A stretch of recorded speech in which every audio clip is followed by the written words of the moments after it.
Question number 7 में cot theta 7/8 है।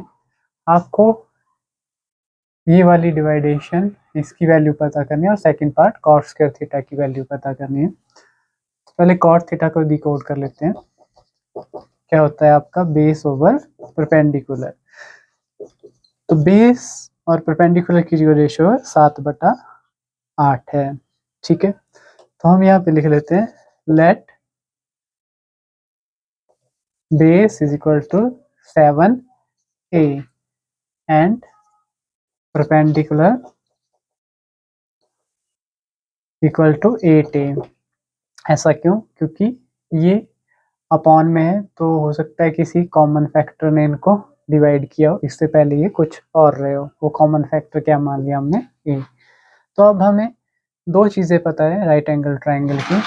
अब हमें तीसरी चीज़ यानी हाइपोटेन्यूज पता करनी है।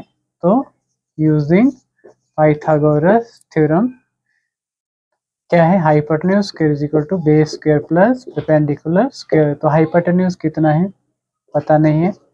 बेस कितना है आपका? 7a का स्क्वायर प्लस 8a का स्क्वायर, तो ये बन गया 49a square plus 64a square. ठीक है, 40 60 100 9 4 13 113a square under the root. कैसे? h का स्क्वायर इधर आके रूट बन गया, a तो निकल गया बाहर।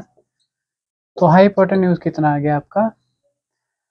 a √113। ठीक है, अब हम इसको फर्स्ट पार्ट को सॉल्व कर लेते हैं। 1 plus sine theta 1 minus sine theta यहाँ पे और upon 1 plus cos theta 1 minus cos theta. ये आपको सूत्र याद होगा, a plus b a minus b. वो क्या होता है? a का स्क्वायर माइनस b का स्क्वायर। ठीक है, और नीचे भी a का स्क्वायर माइनस b का स्क्वायर।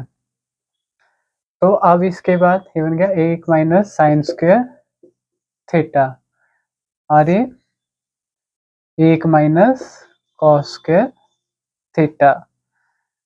अब आप वैल्यू पुट कर सकते हैं, किसी और चीज़ में भी कन्वर्ट कर सकते हैं आप इसको। 1 माइनस साइन स्क्वायर थीटा होता है कॉस स्क्वायर थीटा, वैसे क्योंकि जो जनरल आइडेंटिटी है आपकी, जो मेन फॉर्मूला है sine square theta plus cos square theta is equal to 1।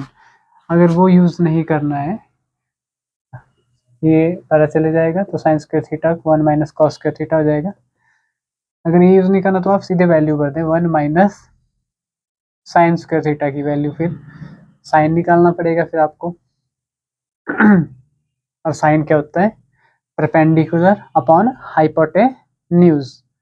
ठीक है, तो 1 माइनस साइन स्क्वायर की मैं वैल्यू कर देता हूँ परपेंडिकुलर अपॉन हाइपोटेन्यूज का स्क्वायर, और 1 माइनस इसका बेस अपॉन हाइपोटेन्यूज का स्क्वायर। फॉर्मूले से भी कर सकते थे, चलो ऐसे कर लेते हैं।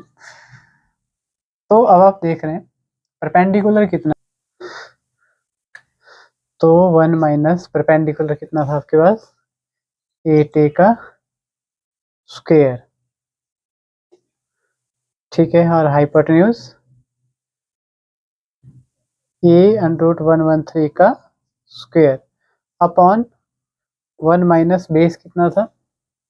7a का स्क्वायर और हाइपोटेन्यूज ये। ठीक है, अब इस स्टेप को ध्यान से देखें आप। एलसीएम निकालने से पहले ये बन गया 64a स्क्वायर और नीचे स्क्वायर से रूट कैंसिल हो गया, 113a स्क्वायर बन गया है, क्योंकि स्क्वायर इसका भी है और उसका भी है, ये कैंसिल हो जाएंगे यहाँ पे। और वही नीचे होगा 49a square upon 113a square. Square से रूट कैंसिल और इसका a स्क्वायर बन गया, a स्क्वायर से a स्क्वायर कैंसिल।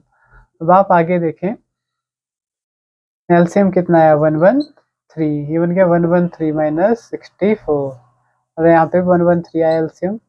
ठीक है, और ये बन गया 113 माइनस 49, तो इससे ये घटा तो बचा आपके पास 49 अपॉन 113 और इससे ये घटा तो बचा 64 अपॉन 113।